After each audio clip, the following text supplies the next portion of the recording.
Hi there. Thanks for joining me. I'm Bill Brio, and you're listening to Brio TV, the podcast.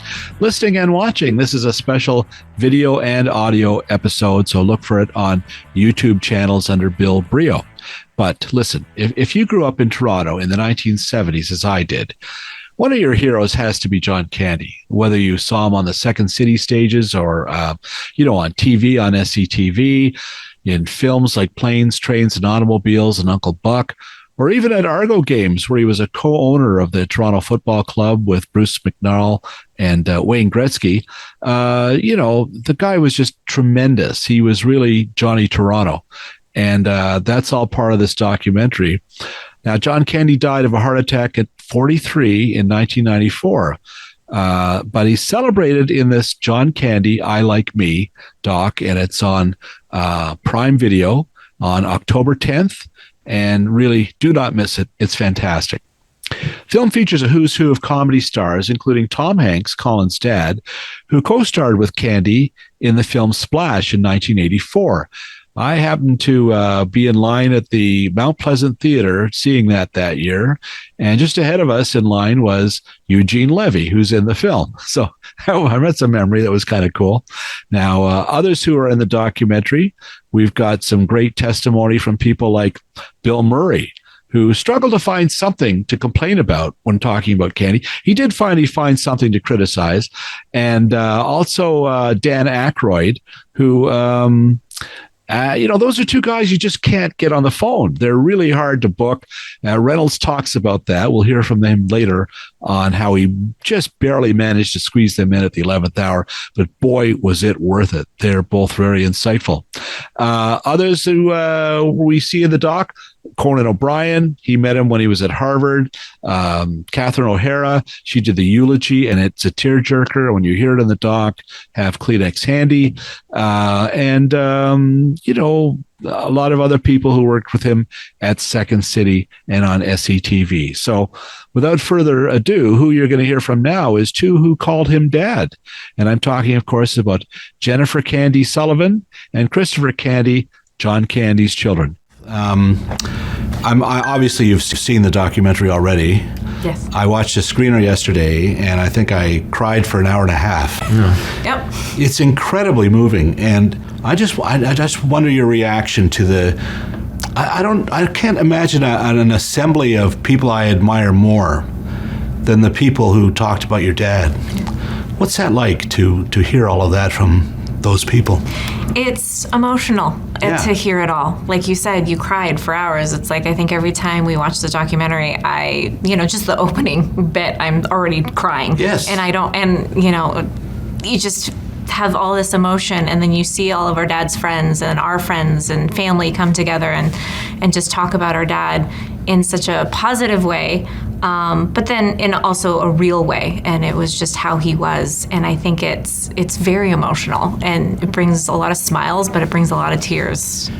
And like you say, it's so genuine. Yeah. And it does seem like this is an extended family for you. You must have grown up with Andrea Martin and Catherine O'Hara and all of those folks. I mean, that must make it mean even more, right? Absolutely. Yeah, to have everybody participating in this and seeing everyone again, and then also getting the opportunity to really have them talk about him in a constructed interview. It was like getting, while we were working on it on set, like a 2-hour-long personal podcast hosted by Catherine O'Hara that day on our father, and it was really unique and beautiful. Yeah, it was fun. I mean, I think it starts with Bill Murray struggling to find something nasty to say about your dad.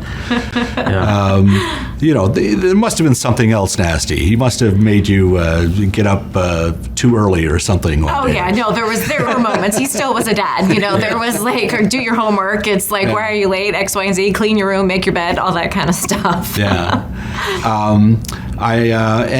You must watch shows now like Only Murders in the Building to see Martin Short and things. Well, what would your dad be now? 75? How old would he be? 75 or 76. Yeah. You must think, he'd probably be on that show now, right? Yeah. Does that cross your mind when you're watching films? I'll watch that show all the time, and I'm like, oh, Dad would have been great on this. There's, I think a long time ago, when celebrities were getting on sitcoms, like Jim Belushi had his sitcom, yes. and everyone was doing sitcoms, and everyone would go, oh, this would have been your dad's next step, and all that. And you watch Marty and Steve do Only Murders with Selena, and you're like, he definitely would have been a part of that crew. Fit right in. He would have fit in perfectly. So funny. Yeah.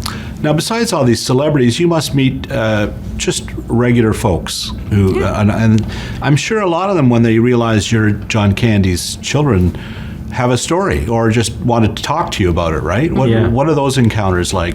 I had this one that I've shared before, but it still sticks out for me. I was in the back of an Uber going to the Hollywood Bowl maybe in Los Angeles, and the driver was talking about how he worked on Uncle Buck and he was a stand-in, and he said, I've worked with so many crappy people in this business, but it was a really good guy. That John Candy guy was really good. And he didn't know who you were. And he didn't know, and I said, well, that's so lovely to hear because I'm his son. What was his reaction? He was blown away. Yeah. But it was in that moment where there was a test of his credibility and his way of working with people. I've been in sort of a situation like that. I've been in a cab, or I was a driver for a production in Chicago, and he'd apparently in another life was working for John Hughes for productions. And the stories just in that cab from the airport to the set, funny story. And they all loved your dad. Yeah. But pretty wild times too back in Chicago, right? It's Chicago back in the 80s and 90s. Yeah, no kidding. But do you have a film of your dad's that maybe you think is underappreciated or deserves a little more discovery? That's a great question. I always love his work that he's done in. I think if you go revisit the SCTV stuff, Right. I think that's the best way to do it, because a lot of people are so familiar with Saturday Night Live and modern day sketch. Yeah. But when you look at SCTV stuff and how influential it was, we grew up around it. Yeah. And as a kid, I always thought it was just this wacky comedy show. I thought his movies were much better. As I've gotten older and have really begun to study and love comedy, you see how they built sketches, and they're just really intelligent and really funny. Yeah. They show Yellow Belly in the documentary. Yeah. It's Conan O'Brien's favorite skit. I It's know. so outrageous. It's outrageous. It's very, very outrageous. When you were kids and we on the set, did you ever see your dad in costume as Godzilla or? I saw him dressed as Peter Pan, as Divine. Like, that was... Yeah. What would that have been like? How old would you have been? I would have been, 2, 3. Like, I was And very... you remember it? That I remember. And I don't know if I remember it from remembering it, being personally there, or from photos. But I have photos of me being held by him. Like, it's like it's ingrained in there somewhere. Yeah. But it was normal. It was so normal to see him with like triple D breasts and blonde, flowy, glittery hair and sequins. Yeah. It was great. And I think it was just, and I always loved seeing our dad in character. Or as Orson Welles. Yeah. Dr. Tongue. It was, his hair slicked back and, When you were kids, did you do the 3D? Oh, to this day, I still do 3D. It's whenever there's something coming right in you here. Documentary coming out right now. That's hilarious. We'll have more with Christopher Candy and Jennifer Sullivan Candy right after this brief break.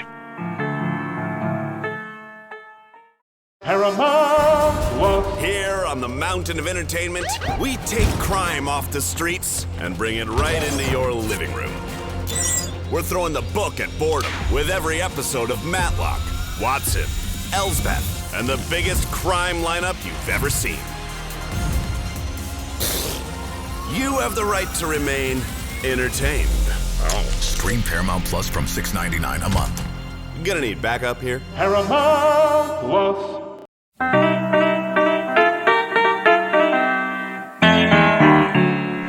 Here they are again with more memories of their dad, John Candy, Jennifer, and Christopher.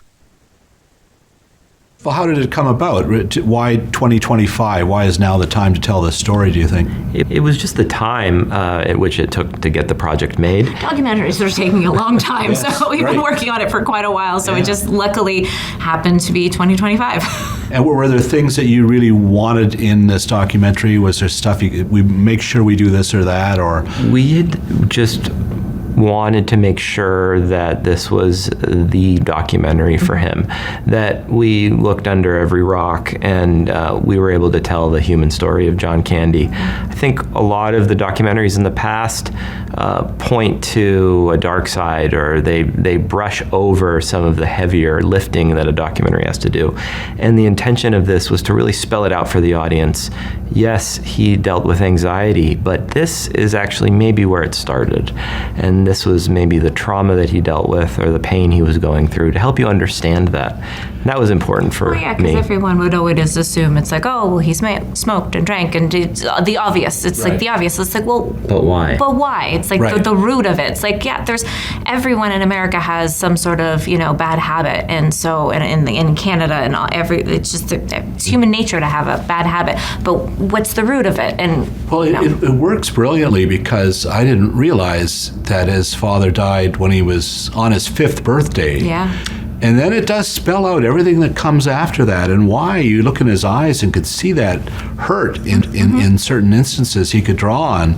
It certainly made a lot of sense. And you mentioned at one point toward the end of your dad's life, when he had this anxiety, he did seek some therapy to kind of talk about Absolutely. that. And just talk again, you found that it's actually a good example for people now today to see that and see it in the documentary, right? yeah. Yeah, I think it spoke to his perseverance and his curiosity to problem solve. And he found himself in his own corner in his mind, and he said yes to someone offering him a therapist's number. And he worked with that therapist for some time, and he also helped get us on our journey. And now we live in a time where a lot of people are more than happy to talk to a therapist or seek help in whatever capacity that needs be. There isn't one right way to do this, but I think if there's one broad message of the film, it's to be okay with speaking your mind. Yeah, it's okay to ask for help. Talk a bit about the Argos. Did you guys get to go to Argo games, I guess, get in the booth, or were you too young at this point? Oh, no, we were there. there. Definitely love the Argos. So, I mean, you got to meet Wayne Gretzky, I guess, and all these other folks. What was that experience like? I mean, there's that beautiful moment, and I've heard this story before, where Dave Thomas and I guess Dan Aykroyd are up in the booth, and they're realizing, oh my God, he is Johnny Toronto. Yeah. You would have been there for that, I guess, right? Yeah, we would have been. I remember that game, actually. I do. It was either the home opener, but it was one of the big games that everyone was there. Yeah, it was the opener. The opener where the Blues Brothers performed at the opening game, and it's just surreal, and it's great. You're kind of looking at. You're also young enough too, where you know that Wayne Gretzky is like the biggest hockey player. Yeah, of course. In the NHL. So you're not an idiot. You're kind of like, you're like, oh wow, this is great. Yeah. So there was that sense with a lot of his friends It was a big deal. This was. We weren't naive to that. Not so exciting to meet Bruce McNall, but. Well, Bruce McNall was a really important guy to our father, and sure. He started off great with where we were there, and he got our dad to they bought the Argos. Yeah, that's fantastic. Well, I asked what was the most the film that should be discovered. You mentioned go back and watch SCTV. Obviously, you probably have a favorite film. And or the other thing, when you were kids, you must have. And I'm not sure how old you would have been, but my kids are 35 and 33. Okay. And we watched a lot of The Rescuers Down Under. Oh, yeah. Right? Yeah. So that must be what a wonderful way to discover your dad through an animated children's as a soul, right? Well, of course. My son has seen it. My son's almost 6.5, almost going on 7 years old. And that's like, we show him, Rescuers Down Under and all the kid-appropriate, John Candy movies. And come to find out, that was one of my husband's favorite movies was Rescuers Down Under. It's like he didn't see a lot of my dad's movies growing up because his family wasn't so much into the watching movies, but he's like, no, I watched Rescuers Down Under and Cool Runnings, and those were his favorite movies. Yeah. So it's interesting to see the different age group of and introducing movies, like parents introducing kids to movies and what they choose, and through animation he did it all. Candy, so it's like he did every medium.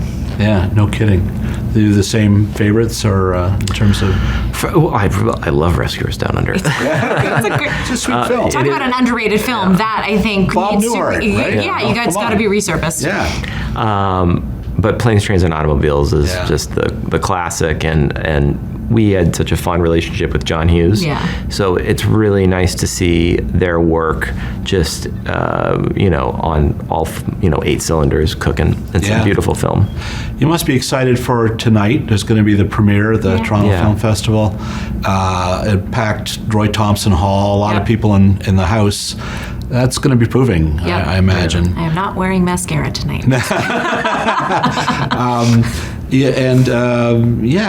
But you've already seen the film, and you probably watched it being created over and over. And Yeah. Definitely. did you get any feedback from Colin Hanks and Ryan Reynolds about the direction of the film, or what their feelings were about your dad? I think we were all in lockstep in knowing that we wanted to go to, some more places. I refer to them as heavier lifting, a little bit more explanation. But Colin did a great job of saying to me one day, we want to celebrate his life. So we want to make sure this is a complete picture. And that's really important. And that was a great takeaway for me. This is the perfect telling of our father. Yeah, and we chose Colin because we trusted him with our dad's story, and it was also creating a documentary where we can kind of give it over to him and be like, okay, we trust you with this. This is our our input, but we want to have it come from someone else's eyes too, because we're so close to it. We want to make sure that the story is That's a good told idea. clearly, because we don't want to sway it. Like there's no, it's just be like, oh, he's great. But it's like, there needs to be an outside perspective. And I think it's important that you have someone that you trust. And I think Ryan and Colin were the perfect pair to do that. But there must have been many people who would have wanted to have directed this, right? And there has been, and I apologize for that. And it was just it also was the timing for us. It was just didn't feel right. Like we weren't ready emotionally, or I wasn't ready. Yeah. But also realizing I don't think there's ever the right time. You just kind of have to jump in gotta and do dive in and do it, and then be like, okay, this is either going to work or it's not going to work. And everyone will either love it or not, and that's okay. When we come back, more stories about John Candy, this time from Colin Hanks and Ryan Reynolds from the John Candy press conference in Toronto.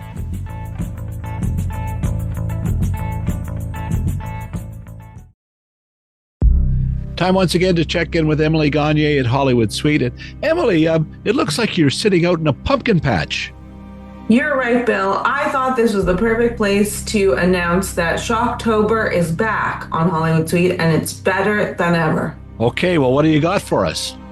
Well, we've got something for every member of the family, tricks and treats of all decades, of all sorts. We've got lighter fare like Edward Scissorhands or Jurassic Park, but we also have some really spooky stuff like The Evil Dead or Peeping Tom or Jordan Peele's Us to really delight you. Okay, give me one of your favorite Halloween movies.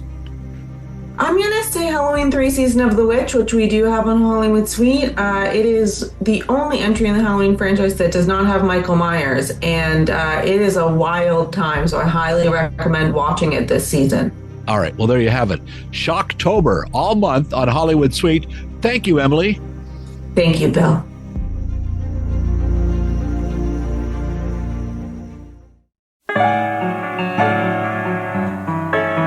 Okay, welcome back. Now off we go to that Toronto press conference held at the Second City's Theatre Stage. And this is featuring Colin Hanks, Ryan Reynolds. The first voice you're going to hear is George Stroumboulopoulos. He was moderating the session. Here he is.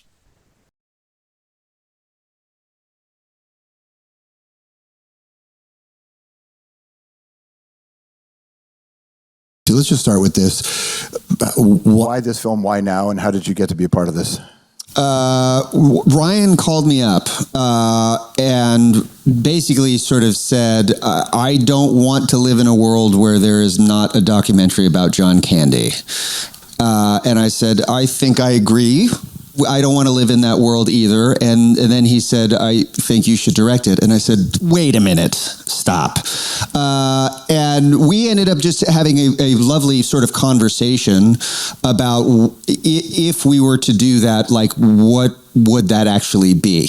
Because I feel that, insert famous historical person and anyone will say like, oh, you should make a documentary about that. And it's not necessarily a wrong instinct, but what does that film actually look like? What is the story that you're actually telling? So we had a very lovely conversation that day. And I do want to live in this world now. Thank you very much. Yeah. And basically I said like, well, if you're comfortable, like give me some time and let me sort of noodle it a little bit. And at that point I reached out to Chris and to Jen, whom we've known each other for a while. And I said, Ryan Reynolds, is this legit? Do you approve? And they said, yeah, totally.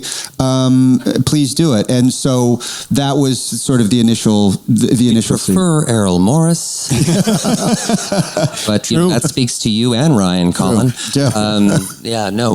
We kind of knew each other a little bit. Just the social media world talking with Chris and we'd met early enough, and you'd done that really beautiful video that you put out on your Twitter account at the time, and it was it went viral primarily. It was the first time there was some major activity about our dad online.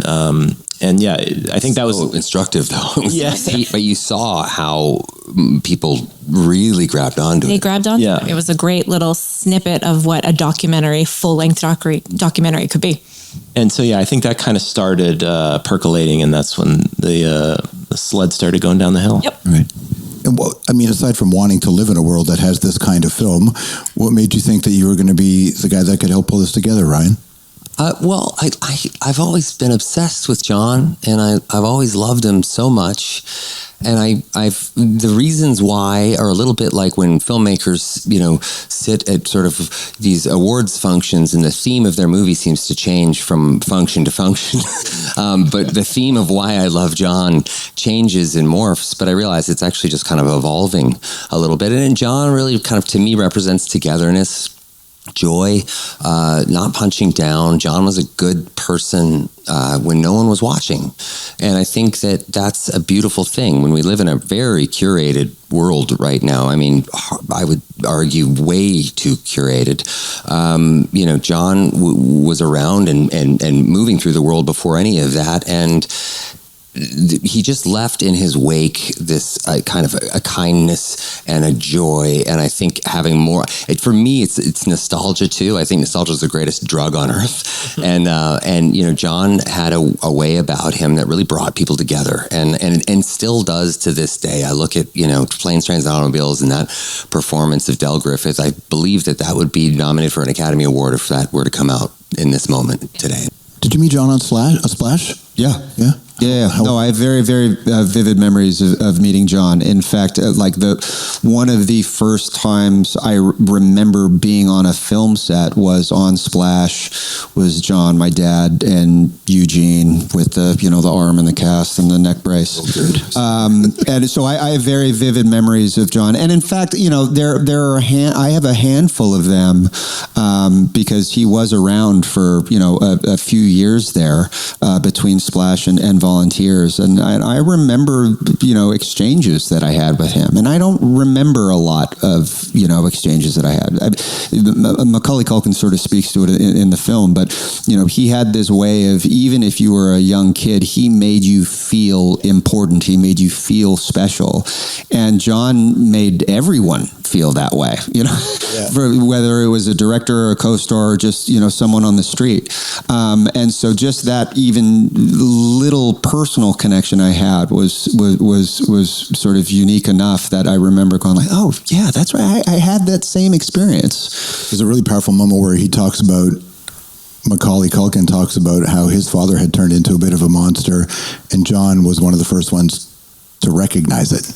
Mm-hmm. I was on a Zoom with Macaulay before he'd done the interview, and we were just kind of, it was an informal pre-interview, but it wasn't even a pre-interview. We were just talking, and he said, there's moments in the movie, where, he'd come to set and John would say, "How you doing?" And Macaulay would say, "I'm fine, I'm good."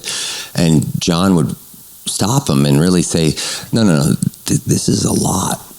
How you doing? How are you? How are you handling this? And he just felt so seen. And Reynolds talk about Macaulay Culkin, who is 45 years old now, if you can believe it. He was one of the two little kids in Uncle Buck. I had an opportunity to speak with Gabby Hoffman, who was one of the other little kid, and she was in Transparent at the time. I interviewed her in New York, and I asked her for a John Candy story. She gave me a doozy. I wish I had that tape. Can't find it. Maybe you don't have it, but I do have the transcript. So I'm going to read it. And this is what she had to say about working with John Candy. "I just really, really loved him. He was such a sweetheart. Everybody says that of him, but it's true. He just had the biggest heart in the world. I remember John Hughes, who was the director of the movie. He wasn't that nice to me, and I had a simple question about a scene, and John Hughes just totally ignored me. I just remember John Candy came over and he put his arm around me and whispered in my ear, 'What are we doing? Let's figure out what we're doing.' And he just saw that I needed a little something, and he was always right there, and he was very affectionate and obviously really funny, and we loved him, but he was really sweet. He was a real sweetheart." So there it is. More proof if anyone needs it. John Candy was the best, even when Reynolds says, "when nobody was looking." So we'll be right back after these short messages.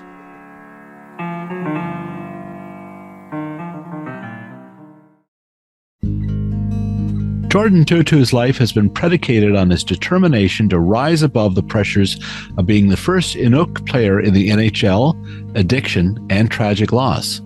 Watch the story of this former NHL enforcer in Tutu, a Canadian original premiering exclusively on Super Channel starting Friday, October 24th. Well, what else can you see on Super Channel? Well, here are some exciting scenes. The one thing that you're going to have to remember is to protect your quarterback, me. What do you think about being a soldier and a father? I hope that being good at the one makes me better at the other. There's a strict hierarchy in ancient Egypt, and the pharaoh is at the top. And therefore they have divine authority. They were totalitarian. Can I help you? Word on the street is you need a sous chef. No offense, you don't look like a sous chef. And what does a sous chef look like? Well, for starters, they never have a manicure. I'm building something. The Lightwave Surf Company. We'd be selling an idea of paradise.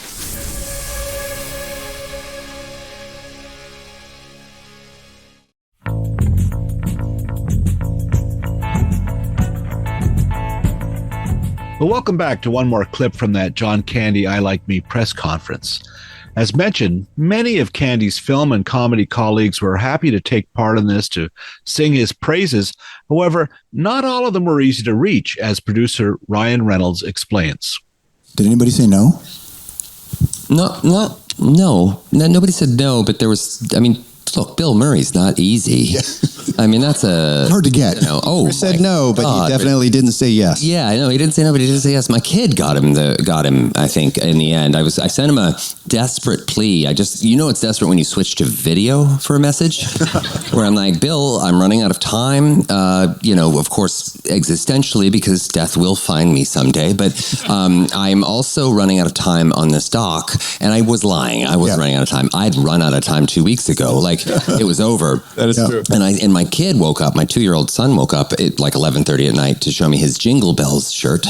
And then I said, I'm in the middle of it. I'm trying to send a video to Bill. Tell Bill to do the interview. And he went, "Do the interview, Bill." Like all angry, and I said, "Well, you say no to a child like that, and I don't know what kind of monster you are." That's it. And the next thing I know, he was doing it, and I promised that the child would not attend, and he would be neutralized.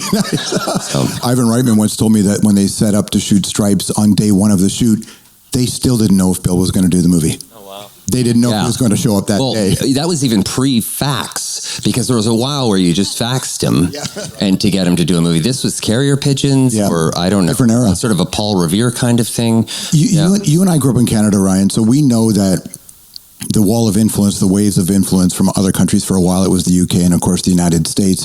SCTV had this enormous impact on us because it was Canadian. Yeah. If you think it is so, why do you think it is important for us to tell the stories of who we are as Canadians and Canadian stories? Well, because I think Canadian stories are distinct in so many ways, and they're not distinct because they're not American. That's the thing that people sort of fall for.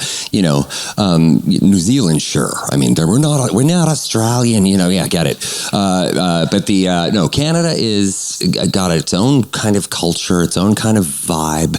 I can meet a Canadian even if they're hiding their accent, and I know you're from somewhere, probably Regina, maybe Moose Jaw, but definitely Saskatchewan. There's something there that is a camaraderie, an ability to kind of laugh at oneself. To me, it was something I utilized everywhere and every chance I got. You still see it in guys all the way up. Dan Aykroyd, very proud Canadian. John was an incredibly proud Canadian, as am I. And I remember when I meant to see Dan Aykroyd, who was another, not a no, but very hard to find. I mean, a couple months. Yeah. And I finally get a hold of him. And he goes, I'll tell you what, kid. You're going to fly up here. You're going to you have dinner with me. You're going to spend the night. Next morning, we'll do the interview and you get the fuck out. Yes, sir. Absolutely, sir. And sounds like a horror short right there. It does. And it was one of the best nights of my life. I was at his home, and he picked us up at the airport in his 1994 Lincoln Town car. I think he stole it from Grosse Pointe Blank, one of my favorite movies, and drove us to his place out in the woods out there in Ontario. And next thing I know, I'm driving around in his 1920 Pierce automobile, which was amazing in and of itself. But just his entire home is just like a museum. Just incredible, and so gracious. And just wanted to make sure everyone was comfortable. Very, again, Canadian, right? Just is everyone comfortable? Had to check the shower in every room. I mean, we were a film crew of 4 at that point. Colin was shooting, so I got to do 3 or 4 of the interviews where he did the other 97.